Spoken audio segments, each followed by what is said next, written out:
Assalomu alaykum abunatlar. Xudolarning aynı işlerimiz bitiyordur. YouTube foto. Bir daha iki plan tuttu. Hoş küpür. Kaset kağıdını güzel tuttu. Hoş küpür. Şehrini üzerine götür tuttu. Xudolarsa farklı zavut yana. Bu aynalarda gelecek aktif yürüme. Bir yanı asosiyet bir yana ağır kuladan olsa kulağını 800 mizanlarda tutmuş setkesi içinde. İki anam ağır kuladan olsa ulan 700 mizanlarda tutmaz setkesi içinde. Bir plan bağdan olsa bani kapısından potişesi bir kulak ne olalım. Şunun içinde bonus hesabında beremiz. Keyin bunda Tayfur degan firmamiz var. Bu firmamizni qo'llarda oltinda tutsak bo'ladi. Bu firmalarimizni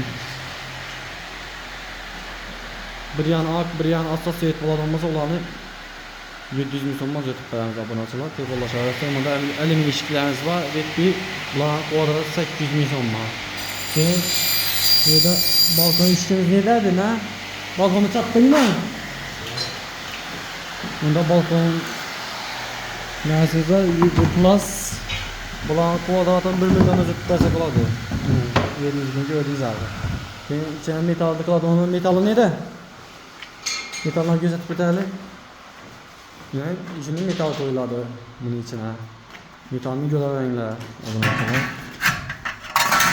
Metal farkı. Bu aynanın içine koyuladı.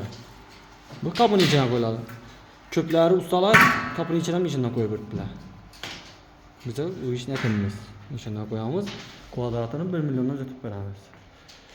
Kimi şimdi sifatli aynalar, işler gerek olsa müracaat ederse telefon numaralarını koyamız. Bir de Cayhun, Eldarbek şehitlerimiz var hizmette.